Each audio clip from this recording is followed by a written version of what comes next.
Any objection? This Chair? refers to the 2026 General Appropriations Bill, the parliamentary status of which is that we are in the period of interpellation. Mr. President, I further move that we now consider the budget of the Department of the National Defense, the Office of the Secretary, Proper Government Arsenal, National Defense College of the Philippines, Office of the Civil Defense, and I further move that we now recognize the distinguished sponsor, our Chair Committee of Finance, Senator Win Gatchalian, and to interpellate Senator Rodante Marcoleta. All right. Any objection? Hearing none, consideration of House Bill 4058, Conduct Committee Report number 18 is in order. We recognize Senator Sherwin Gatchalian to sponsor the budget of the Department of National Defense and to interpellate Senator Marcoleta, but the sponsor is recognized first to place on record the budget. Maraming salamat, Senate President, Majority Leader. Thank you very much. Mr. President, we respectfully submit for the body's consideration the fiscal year 2026 proposed new appropriations for the Department of National Defense and its attached agencies amounting to 305.5 billion pesos. And the breakdown is as follows. For the Office of the Secretary, 2.3 billion pesos. For the Government Arsenal, 2.8 billion pesos. For the National Defense College of the Philippines, 300 million pesos. For the Office of the Civil Defense, 2.6 billion pesos. For the Philippine Veterans Affairs Office, 1.6 billion pesos. For the Veterans Memorial Medical Center, 4.9 billion pesos. For the Armed Forces of the Philippines, 290.7 billion pesos. Of the 290.7 billion pesos allocated to the AFP, 145 billion pesos is for the Philippine Army, 60.3 billion pesos is for the Philippine Air Force, 59.9 billion pesos is for the Philippine Navy, and 25 billion pesos is for the General Headquarters AFP and AFP-wide service support units. We likewise submit to the body for the body's consideration the fiscal year 2026 proposed new appropriations of the revised AFP modernization program in an amount of 60 billion pesos under the program appropriations and another 30 billion pesos under the unprogrammed appropriations. Maraming salamat, Senate President. All right, thank you. The Senator Dante Marcoleta is recognized to interpolate.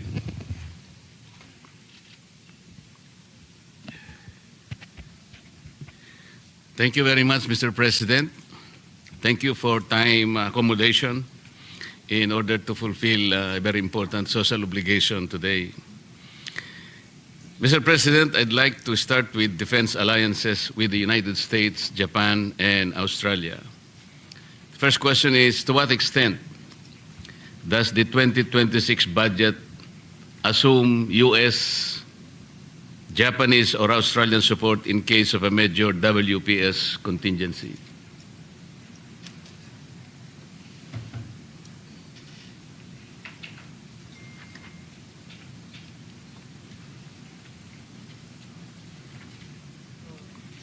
Well, Mr. President, there's no particular item for the U.S., Japan, and Australian arrangement. It forms part under the visiting forces arrangement, Mr. President.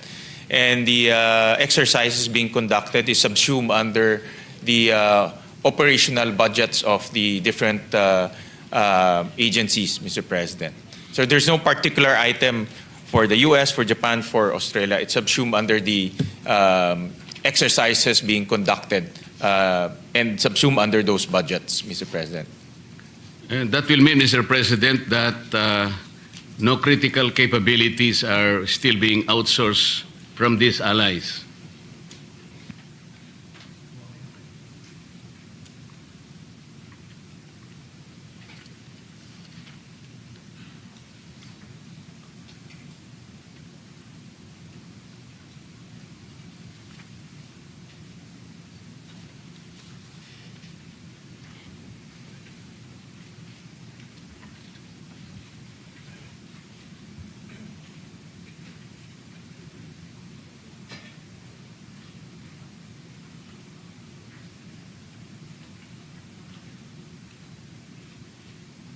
Mr. President, the arrangement between our allies is focused on different aspects, no? Intelligence sharing, cybersecurity partnerships, as well as interoperability arrangements. We also purchase a large amount of our modernization from our allies, particularly Korea and the United States. But Mr. President, if we consider the Mutual Defense Treaty between the United States and the Philippines, a treaty which was signed in 1951, I don't think the United States is accomplishing its obligation under the treaty, more particularly Article 2. May I cite that particular provision, Mr. President? Article 2 of the Mutual Defense Treaty says that in order to more effectively achieve the objectives of this treaty, parties, meaning the U.S. and the Philippines, separately and jointly by self-help or mutual aid, will maintain and develop their individual and collective capacity to resist armed attack. Can we say, Mr. President, that at present the Philippines is capable of resisting armed attack?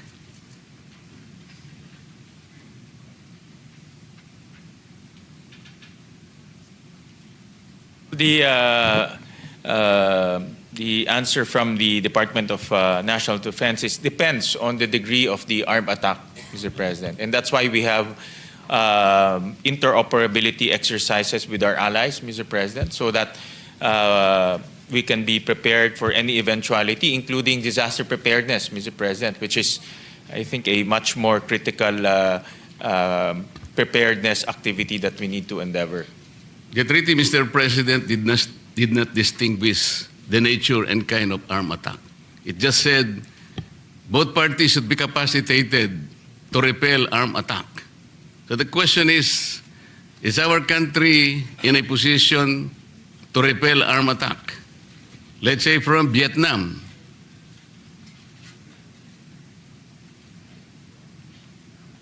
Well, it really depends, Mr. President, on the degree of the armed attack, Mr. President. So You should consider the strength of the Vietnamese army. Can we just... we cannot imagine how much force or what is the extent of armed attack. These countries who may want to attack us will not tell us. Kaya nga, paano natin magagamit yung Article 2? Is it not proper for us to at least make ourselves capable of whatever attack? That should be the ideal objective. And the Mutual Defense Treaty should be able to accomplish this. This is the main objective. That's why I'm asking you, Mr. President. Mr. President, one of the aim of the DND is to continue to modernize our capability, Mr. President. That's why we have allocated 60 billion pesos in the budget to continuously support the modernization of our armed forces, Mr. President. But that is not answering the question, Mr. President. I'm asking whether our country is in a position to repel armed attack. This is the objective of the Mutual Defense Treaty.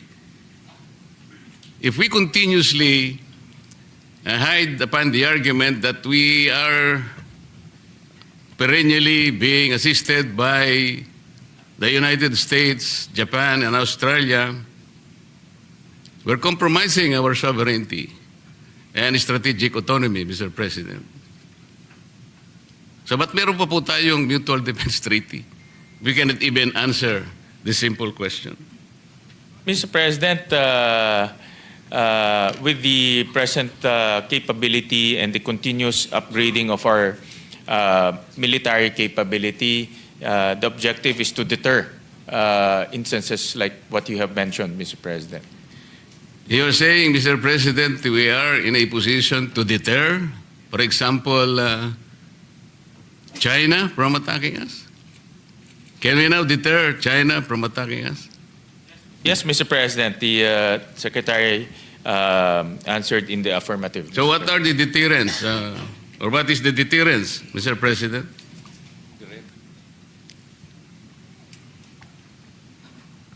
Well, Mr. President, as we have seen in the news that our troops are continuously training, continuously holding exercises with our allies. So with the capability of our troops and also with the partnership with our allies, Mr. President, these are the components that can bolster our deterrence, Mr. President. That is the only answer that you can provide, Mr. President. Mr. President, that is the objective of the Department of National Defense, Mr. President. But, Mr. President, I'm asking in relation to the Mutual Defense Treaty. This is a very important treaty. It is, I think, 74 years old. If we maximize that treaty, hindi naman po siguro tatagal. After 74 years, hindi pa po natin masabi na kung ano ang ating napala dito sa Mutual Defense Treaty. Mas matanda pa po sa akin ang treaty ito, Mr. President. Well, Mr. President, from my observation, yung interoperability, yung balikatan exercises is a clear evidence that we are operationalizing the treaty. Yung treaty ho, papel lang ho yan eh. Kung hindi ho nating ilalagay yan sa action through the balikatan exercises, through modernizing our capability, to coming up with our own modernization program, hindi ho talaga magiging beneficial yung treaty na yan. So makikita naman ho natin na tuloy-tuloy po ang paglalaan po ng pondo sa ating AFP at tuloy-tuloy rin po nila ginagawa yung kanilang makakaya with the limited budget that we have. No? Sana ho, mas malaki, but with the limited budget that we have, yung kanilang mga exercises para po makaresponde ho sila kung ano man ang pwedeng mangyari. Eh sabi po nyo kanina, Mr. President, wala naman po tayong na-outsource sa ating mga partners. It is inconsistent, Mr. President. Tinatanong ko po kanina, gaano po sa ating budget ang ma-assume natin na suporta mula sa tatlong mga kaibigan natin. Ang sabi po ninyo, wala. Yeah. May nabanggit ko ho kanina, like for example, intelligence sharing, nabanggit ko rin, nasabi ko rin ho kanina yung cybersecurity capabilities and cybersecurity capacitation. Yun po yung mga ilan sa mga ina-outsource ho natin. At partnership, hindi lang ho outsourcing, but in my view, these are partnerships. Ang mundo ho naman ay interconnected na ho ngayon at hindi ho natin pwedeng sabihin na tayo lang ang gagawa. So we have partnerships with our allies, Mr. President. But a more detailed discussion should be limited to a executive session, and the Secretary is more than willing to brief His Honor on the details of those outsourcing and partnership, Mr. President.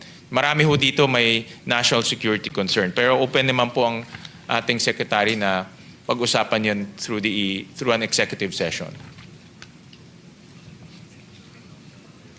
What clear red lines and conditions has the Philippines communicated to the US, Japan, or Australia regarding the use of EDCA sites, yung joint patrols po natin and exercises, so that our territory is not used for offensive operations unrelated to Philippine defense and security?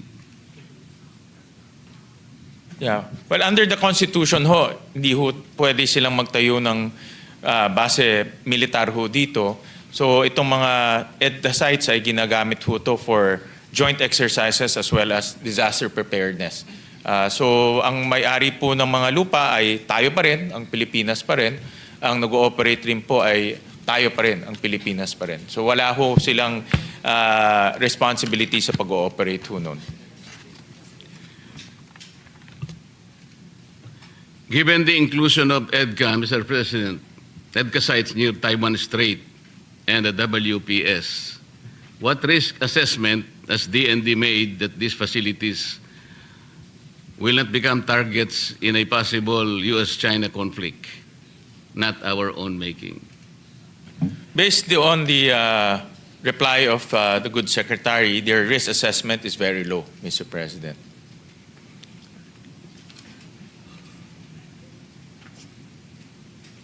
With the reciprocal access agreement with Japan, enhanced defense cooperation with Australia, what types of operations are explicitly ruled out on Philippine soil or in waters? Example, preemptive strikes, offensive cyber operations, long-range missiles deployments. If you can please specify, Mr. President.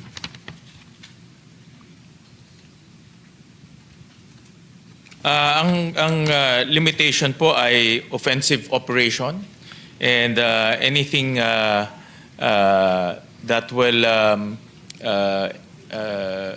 and anything that will pertain to engagement in war, Mr. President, as an instrument of national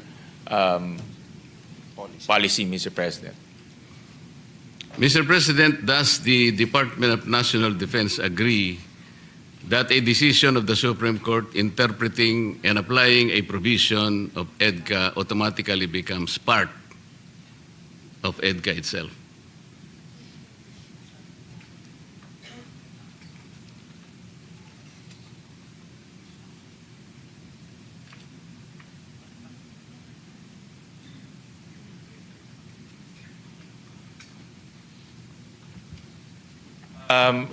Mr. President, the reply of the Secretary, it's this positive portion reflects that, Mr. President.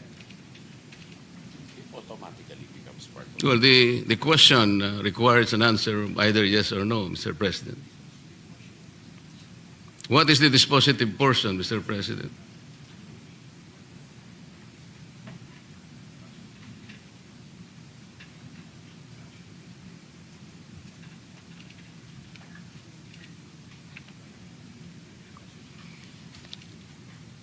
The reply of the Secretary, Mr. President, it's part of the ruling and it's part of the ratio decidendi, Mr. President. Yes, of course. The decision of the Supreme Court always form part of our legal system, Mr. President. And we're referring to Ochoa, Sagisag versus Ochoa, Mr. President, where the Supreme Court interpreted Article 4 of EDCA regarding the unimpeded access of the U.S. to a military equipment, material, and supply that it has prepositioned in the Philippines. That is correct, Mr. President. Mr. President, if that is in the ruling, then that is correct, Mr. President.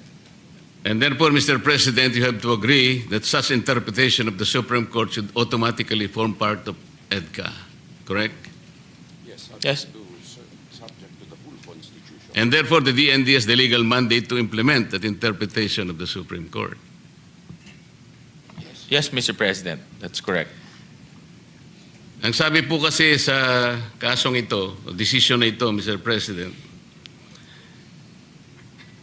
it was interpreted, meaning Article 4 of EDCA, that the U.S. has unimpeded access only to those military equipment, material, and supplies that the Philippines has consented to be prepositioned on Philippine territory. Yes. So, Yeah.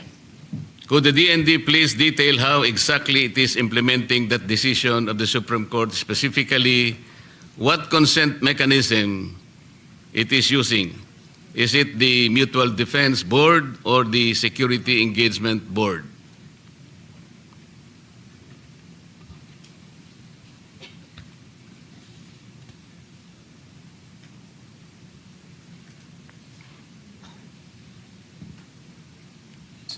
Well, Mr. President, all channels are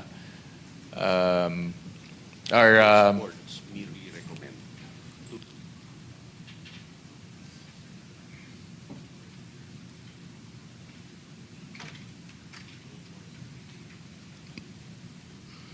I was informed, Mr. President, that the boards are merely recommends, and the secretaries of the DFA and the DND are the ones who approve it, Mr. President. When we say the boards, Mr. President, we're referring to MDB and the SEB.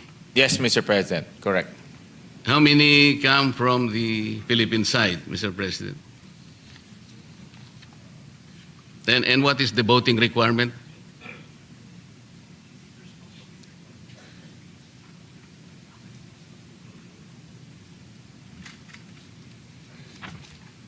It's 7-7, Mr. President, in the board. But the board is billion. Has there been an instance, Mr. President, when the Philippines did not allow the U.S. to preposition a certain military equipment, material, or personnel? Well, Mr. President, the Secretary relayed that they're not at liberty to divulge that the answer to that, Mr. President. May we know the reason, Mr. President?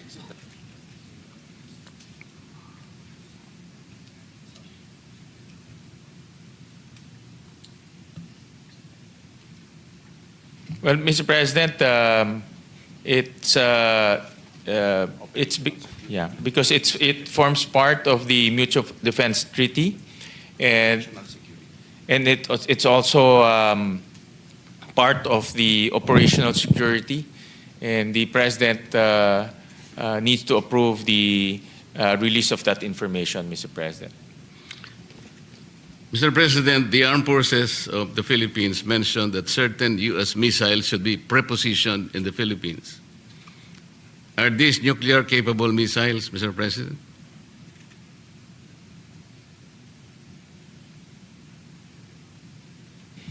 Mr. President, no, they're not nuclear missiles, Mr. President. Mr. President, the 2006 U.S.-Bulgaria Defense Cooperation Agreement,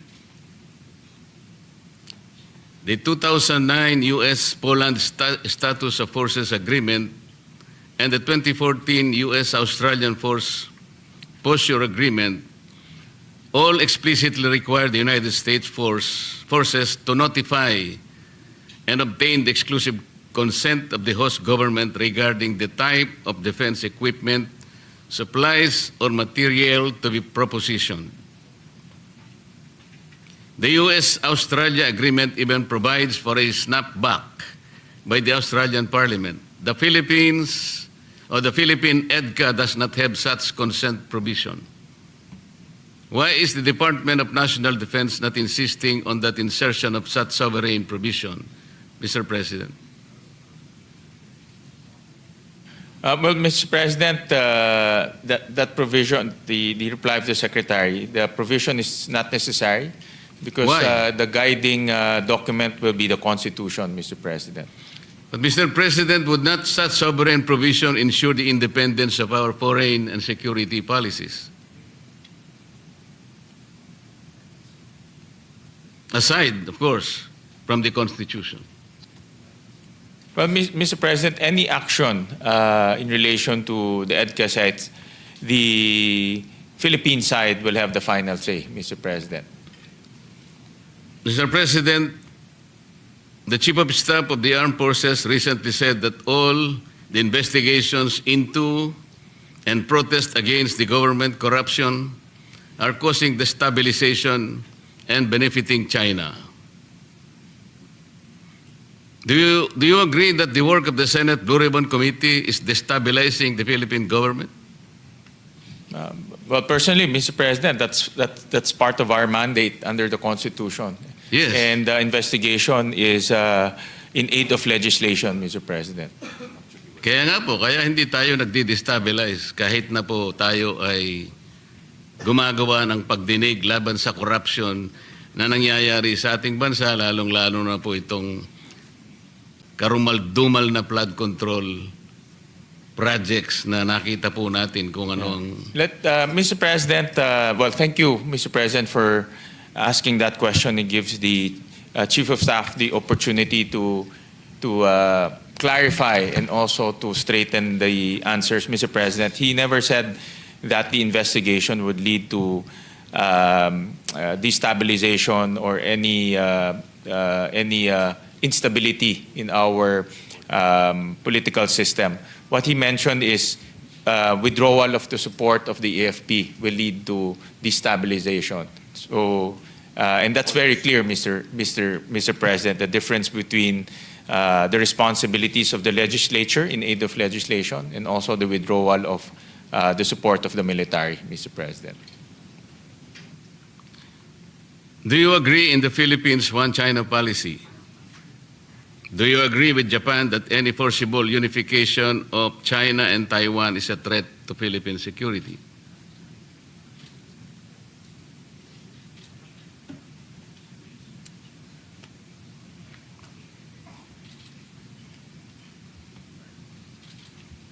Well, Mr. President, the policy is we adhere to the One China policy. But of course, the actions succeeding to that will be subject for discussion, Mr. President. And you do not agree with Japan? Mr. President, for now that is hypothetical, and it's so there. Yeah, correct. It's hypothetical, and that is the statement of Japan, Mr. President. Mr. President, Vietnam's policy of no military alliance has enabled it to develop an indigenous capability to produce military drones.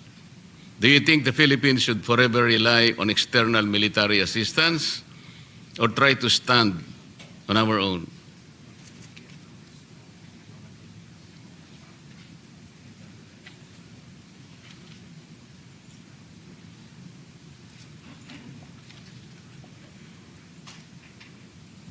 Well, that's the direction, Mr. President, to be self-reliant on our military needs, Mr. President. And hopefully, later on, we can invite investors to come here and build facilities that will manufacture drones and other military equipment, Mr. President. That's the aspiration, Mr. President.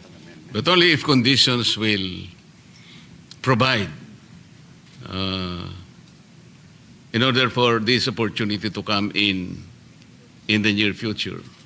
Mr. President, the proposal of the Department of National Defense is to amend the Self-Reliant Defense Posture Law. That will allow equity investments, Mr. President, in the Philippines, so that we can attract defense manufacturers to come here to the Philippines. Like, for example, Korea is a big defense exporter, and we can invite them to set up shop here, Mr. President. That is the direction. What lessons from the Russian-Ukraine war have our experts in the DND derived in relation to the need for indigenous military capability?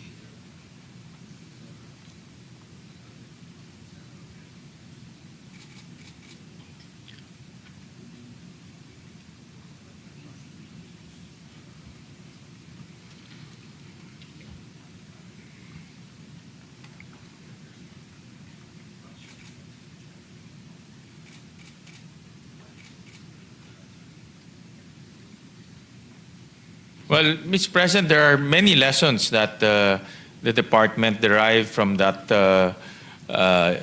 Russian-Ukraine war. One is the indigenous capability in manufacturing, Mr. President, and actually I've seen some documentaries that because of that war, the Ukraine defense manufacturing industry had a resurgence. They now produce virtually most of the things that they need to repel the Russian invasion. Number two is another lesson is you cannot rely on one country in terms of one country alone to on both sides, Mr. President, on defense support, Mr. President. So it's important to also have alliances with different like-minded nations, Mr. President.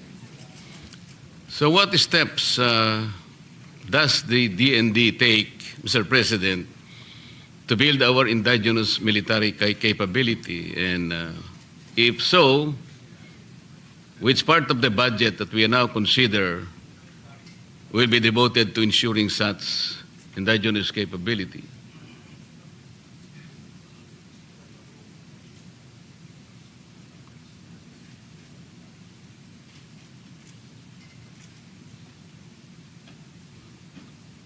Well, Mr. President, the aspiration is to produce our own technology, defense technology, Mr. President. But the department strongly recommends the amendment of the Self-Reliance Defense Posture Law so that government can so the government can invest in research and development, as well as the government can invest in defense manufacturing investments, Mr. President. So because of that law, there are limitations in terms of what government can do in defense manufacturing, Mr. President. I'd like to hear a better word, Mr. President, than aspiration. Parang aspiration, malayong-malayo pang mararating na. Can we use another term para kahit paano The vision. hindi yung lilipad-lipad na... The vision. The actualization, Mr. President. Yun naman talaga ho ang gusto ho natin because it also creates jobs and technology transfer. But it's, as you know, no, the defense is also very complicated and the technology is not readily available. Yes, Mr. President, talagang yun ang aking gustong tunguhan kasi can you imagine the Mutual Defense Treaty is 74 years old? Kahit papaano nating kwentahin ito, Mr. President, talagang wala. Pasensya na kayo kung exasperated ako pero Mr. President, if you've seen the last 3 years, yung mga balikatan exercises had ramped up tremendously, Mr. President. And that's clear evidence that the Mutual Defense Treaty is doing its responsibility, Mr. President. yes, but they fell short in being able to satisfy our requirement that our country is now in a clear position of being able to repel armed attack. Ayoko nang bumalik doon. Yung kasilangan punto ron Mr. President.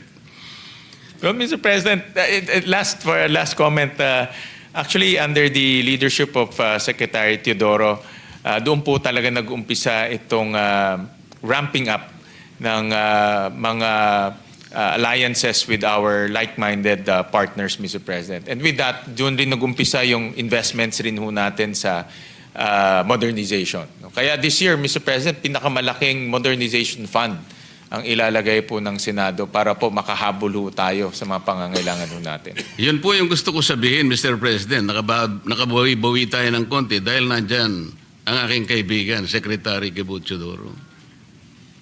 Kung wala pa siya dyan, paano na? Kasi hindi natin masasabi kung mananatili siya dyan. Pwede siyang...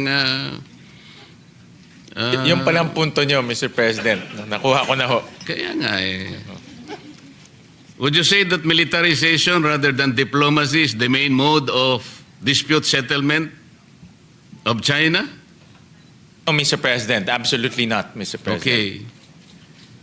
So, ang main tool po natin is diplomacy insofar as the Philippines is concerned. Yes, Mr. President. But it's at the same time, Mr. President, it's to our best and core interest to continuously modernizing our capability, Mr. President.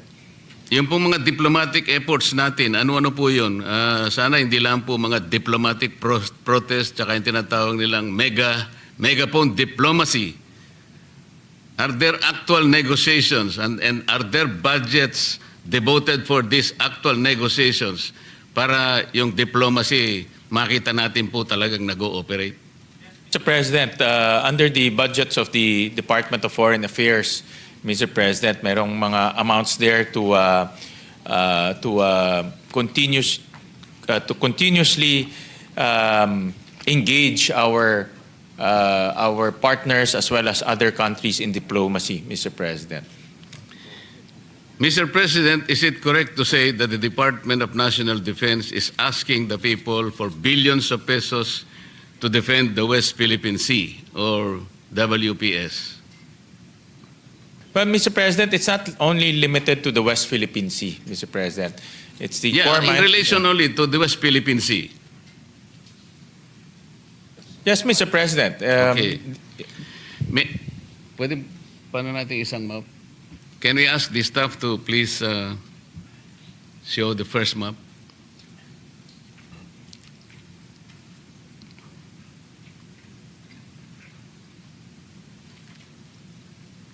Mr. President, hindi ba lalaki ng konti? Palakin mo. Mr. President, I'm trying to show the official map of the South China Sea as published by the International Hydrographic Organization in S-23 or Limits of Oceans and Seas.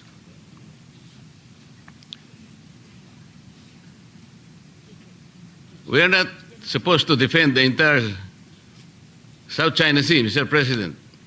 No, Mr. President. Only Only- our exclusive, until our Only the exclusive- portion of the Yeah, West Philippine Sea. Yes, Mr. President. Until the exclusive economic zone. And also in the other side, Mr. President. Hindi, doon muna Eastern tayo side sa seaboard, West, Mr. President. sa West Philippine Sea muna tayo. Isa-isa lang, boss. Mahirap ang kalabanan. Can you tell me, Mr. President, exactly which portion is the West Philippine Sea?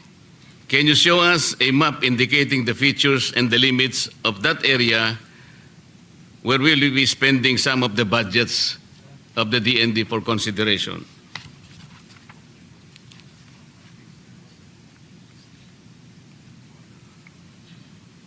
Mr. President, it's 200 nautical miles from our baseline, Mr. President. Those are the areas that the DND intends to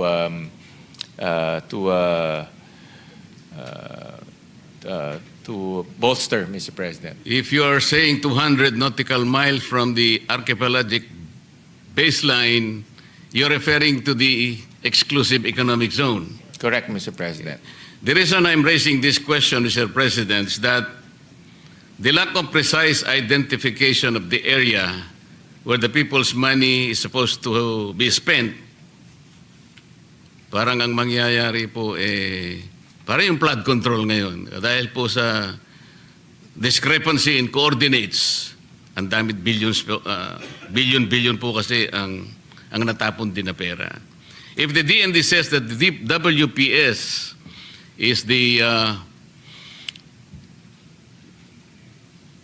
EEZ, meron pong mas magandang definition yun. Sa Administrative Order Number 29 and Republic Act 12064 or the Maritime Zones Law, sinasabi po ron the WPS is Philippines maritime areas on the western side of the archipelago, including the Luzon Sea, as well as the waters around, within and adjacent to the Calayan Island Group and Bajo de Masinloc, also known as Scarborough Shoal. Tama po yun, ano, Sir President? Yes, correct, Mr. President.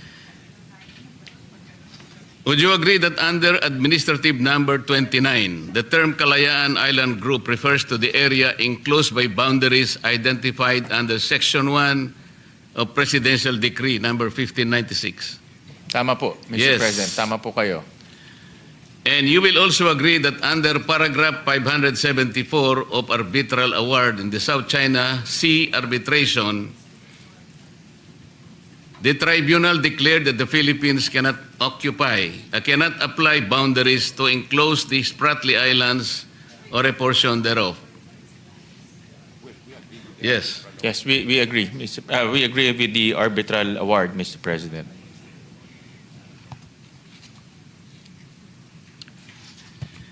Ito po yung section po ng 1596, Mr. President, and paragraph 574 ng Arbitral Award. Magkalaban po talaga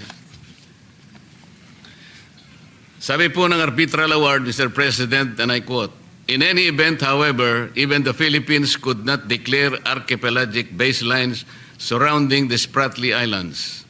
Article 47 of the Convention limits the use of archipelagic baselines to circumstances where within such baseline are included the main islands and an area in which the ratio of the area of the water to the area of the land, including atolls, is between 1:1 and 9:1. Question, is it obvious now that PD 1596 and paragraph 574 of the arbitral award, Mr. President, are incompatible? And therefore, you will agree that definition of the WPS in Administrative Order 29 had to be changed to make it compatible with the arbitral award, Mr. President.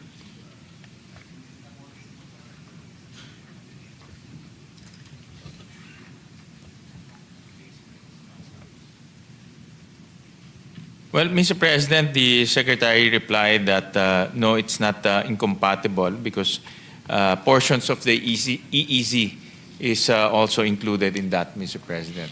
We will go to that, Mr. President, but if you will care to consider yung Section 1 po ng Presidential Decree 1596 and the arbitral award, they are inconsistent and incompatible. Kasi po dito sa Article 2, Paragraph B ng Republic Act 12064, nire-define niya yung WPS. Ang definition na po rito ngayon ng naging batas na ito ay the maritime zones of the Philippines on the western side of the Philippines, on the Philippine archipelago, including the Luzon Sea and the territorial seas of Bao de Masinloc and the maritime features of the Calayan Island Group. Ngayon po, Mr. President,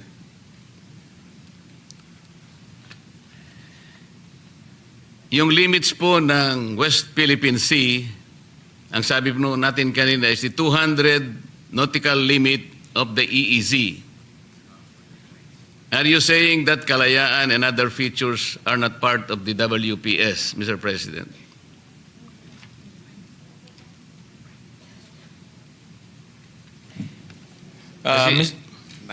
Mr. President, the prevailing law is RA 9522. That is the one that they are following, Mr. President. RA 9522. Republic Act 9522. Enacted in 2009, Mr. President. Paano po yung Republic Act number 12064? 2012 po ito. This is the more recent law.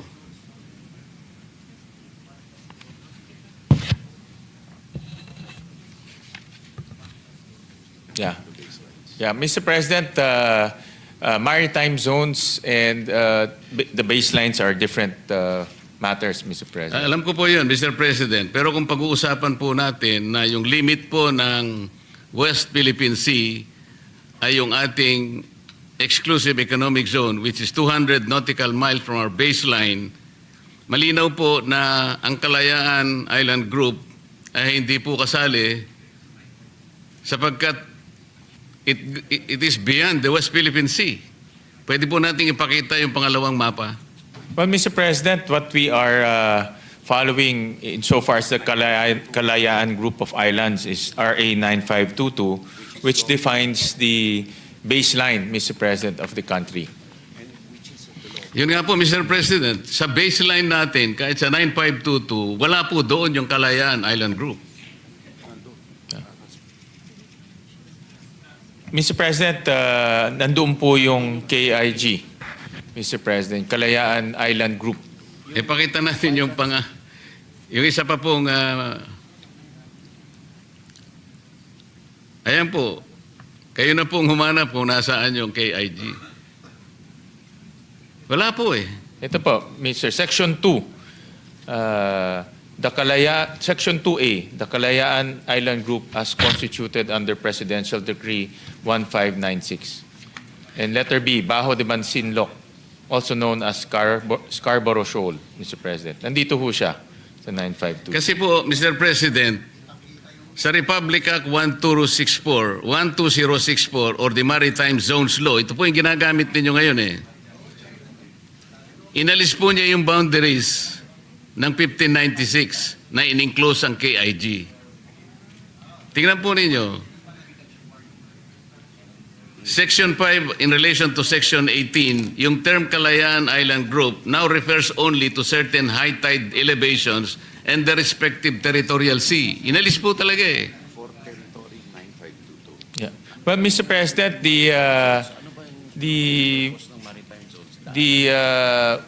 when it comes to the Kalayaan Island Group, Mr. President, it's RA 9522. Hindi po, that prevails, Mr. President. ang ating pong recent batas na po, yung RA 12064, it was enacted last year, November 7, 2024. So hindi po pwedeng manaig po yung sinasabi nyo dahil ito na po yung more recent na batas na ginawa po natin.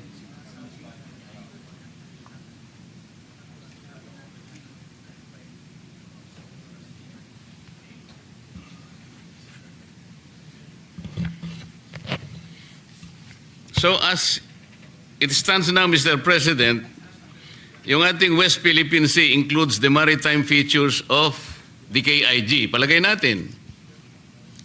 And that some of these features are separated by high seas. Kung mangyayari po yun, Mr. President, ang mangyayari talaga, ang WPS is a discontinuous and disjointed body of water.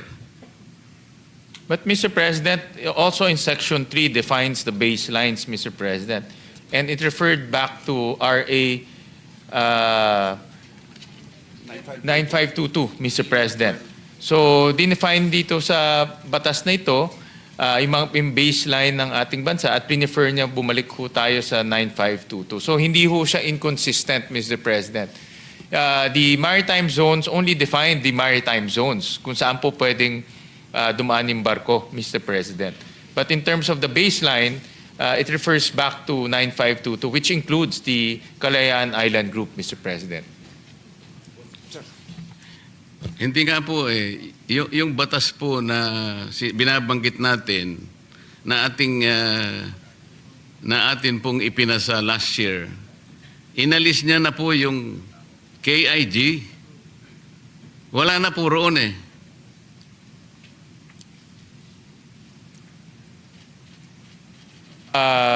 With all due respect, Mr. President, nandito ho kami nung we were discussing this law, and with all due respect, hindi ho ganun yung nangyari, Mr. President. Kaya nga po, kung sakaling sabihin natin na ang WPS now will include the maritime features of the KIG,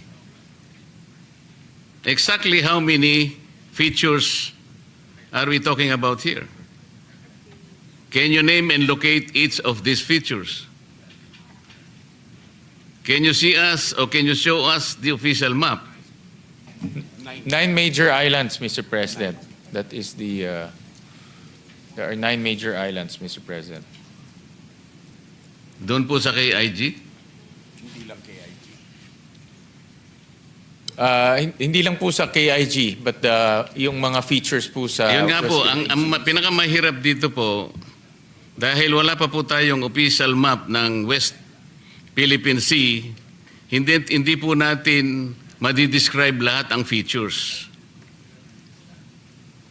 At kung meron pong isang mang Pilipino ang naaring mabuhay doon.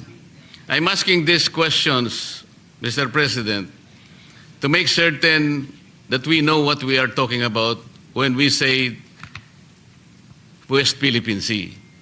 Nung po kasing ito'y unang nabanggit nung nasa mababang kapulungan ako, dahil nga po sa hindi pagkakaintindi sa isyong ito, nung sinabi ko na ang West Philippine Sea tayo lang ito. But in the context of international law, hindi po talaga alam pa. Ang alam po nila ay yung South China Sea. Can you imagine, Mr. President, the discomfort, for example, of a passenger in a plane about his safety or her safety, kung marinig niya yung pilot at saka yung control tower, nagdidebate sila kung nasan siya lugar. Sabi ng pilot, I am here in the West Philippine Sea. Hindi maintindihan ngayon nung control tower. Ganun po kasi, After more than 16 years or maybe 12 years since 2012 nung ipasa po natin yung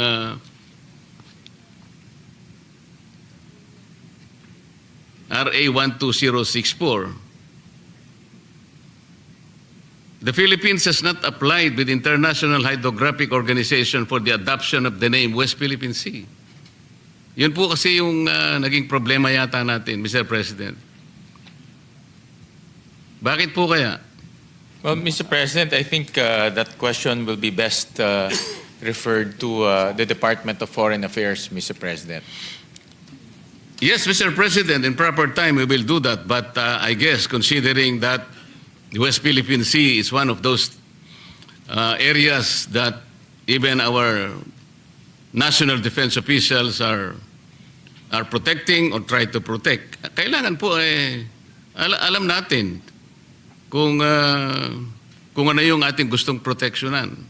Ang sabi pa nga po ng ibang mga advocates, WPS, atin to. Mga ganun, di ba? China, umalis ka sa WPS. Even our president said in his statements, West Philippine Sea is worth dying for. We'd like to see and would like to know, Mr. President, when we send our children and grandchildren to war protecting the West Philippine Sea, alam natin kung nasan talaga. What are the exact coordinates? Ngayon po talagang ang labo talaga eh. Parang sinabi mo, yung Pasig River, some portion of Taguig, some portion of Pasig, and some portions of another municipality. Hindi mo alam kung saan nagsimula, kung saan napuputol. Maybe we can ask the Executive Department to be precise in its identification of the features and limits of the West Philippine Sea.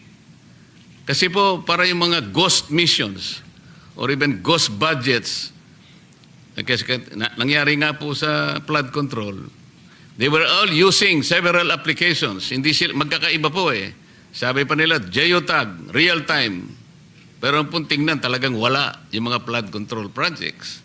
So dito po, ganun din. Kailangan matukoy natin. Speaking of maritime features, Mr. President, let me refer back to the map identifying its features. Ito pong, yung balik mo nga dun sa pangalawang mapa. Ayan. You will agree, Mr. President, that based on that map, Vietnam occupies 21 features, China 9, and the Philippines 9. The Philippines 11, Mr. O President. 11 siguro. So 21 features for China, for Vietnam, 9 for China, Philippines 11. Mr. President. What is the policy of the national defense regarding Vietnam?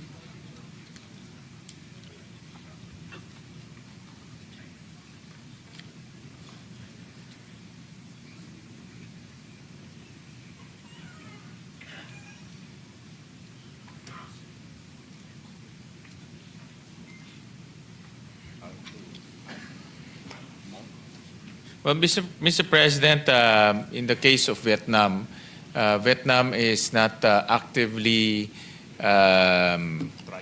trying to add more areas to their territory, Mr. President. Unlike China, Mr. President. 21 na kasi ang nakuha niya eh. So that's why in the case of Vietnam, meron ho tayong mga trust building activities and diplomatic activities with So with pare-pareho Vietnam. tayong claimants dito, Mr. President. Are we going to force Vietnam out of these features?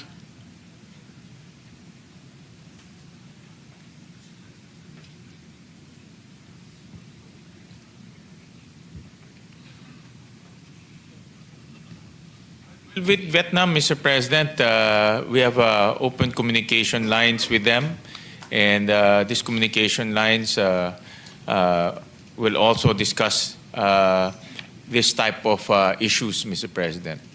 What about with China, Mr. President? Well, with China, it's a different case because we all know that China is trying to claim our territories even within the inclusive economic zone, Mr. President. Nevertheless, diplomatic approaches is still the approach that we are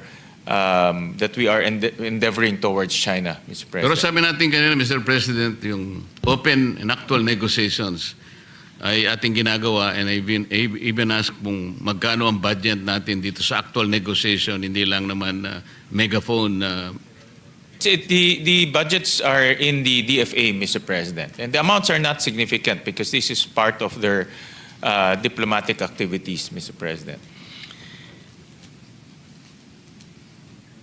Hindi natin sila mapapaalis at hindi naman yun ang policy natin, Mr. President. So if that is the case,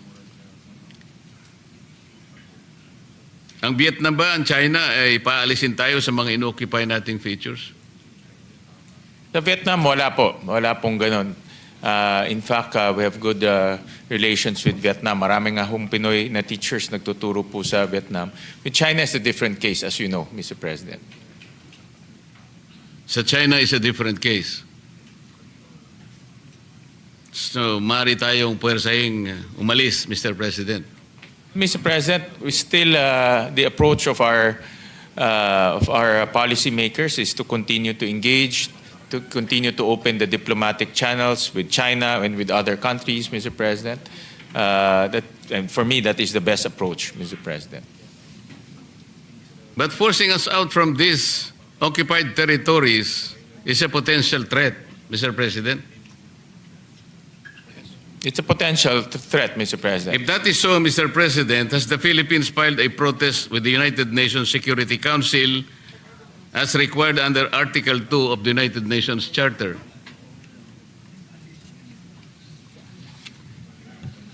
Well, Mr. President, to answer your question directly, no. But to give the reasons on why that policy was undertaken, the best department to answer that is the Department of Foreign Affairs, Mr. President. Kasi po kung ang sagot natin is no, Mr. President, then the threat is more imagined than real. Well, Mr. President, China is has veto powers in the National Security Council, Mr. President. So yeah, that's why we have to strategize very carefully, Mr. President. Kanina po, Mr. President, sa aking pagtatanong, I was trying to differentiate po kasi dahil nga sa sigalot sa West Philippine Sea, ang dami pong misunderstanding dyan, ang daming misconception. Kaya po kung minsan ay hindi nagkakasundo ang iba't ibang mga mamamayan natin. For example po, yung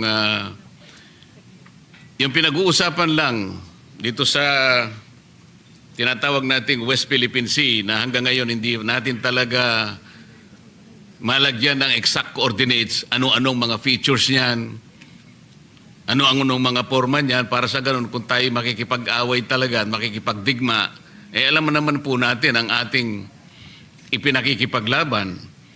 Kasi po, ang pinag-uusapan po pagka sovereign rights lang, ito po ay mga functional jurisdiction over areas that are not territories. Katulad po ng binabanggit nating exclusive economic zone.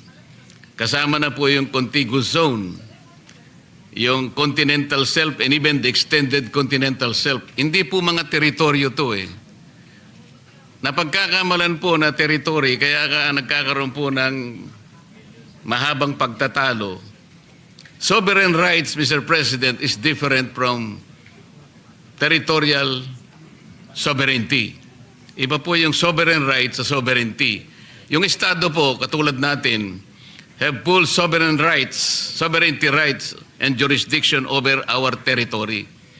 So we can apply our entire range of laws, whether constitutional, administrative, civil, criminal, or commercial, to all persons and properties and activities within our territory, subject to the rights of innocent passage, sea lane passage, open sky passage, and sovereign diplomatic immunities.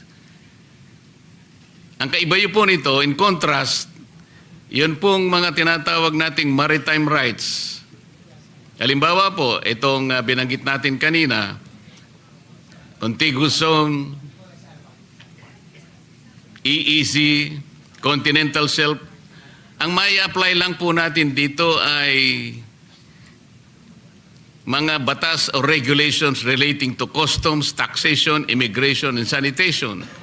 Sa exclusive economic zone po, Mr. President, and continental shelf, even the extended continental shelf, ang mag-a-apply lang po rito ay batas tungkol sa energy, fisheries, and maritime genetic resource, exploration and exploitation of artificial structures, marine research, pollution control, seabed pipelines, and cables. So kailangan po kasing may paliwanag ito in defense of what we perceive as West Philippine Sea. Yun pong maritime rights sa tubig lang, hindi po territory na kagaya po ng ating gustong ipaliwanag na mabuti. Para sa ganon, ay alam po natin kung ano ang ating pinag-uusapan, saan po natin gagamitin ang budget, at kung tayo po ay makikipagyera, alin-alin po ang dapat nating ilaban na sa ganang atin, Mr. President. So, salamat po muli, Mr. President, sa panahon pong ibinigay ninyo. Maraming salamat po. Maraming Mr. salamat. Sponsor, sa inyong panahon at pasensya. Maraming Thank you very salamat much. po, Senator Marcoleta. At Thank you. nakikinig po ang inyong kababayan na taga-Tarlac rin, si Secretary Teodoro. At siya po ay siniseryoso niyo po ang inyong mga mungkahi at suggestion. So maraming salamat po.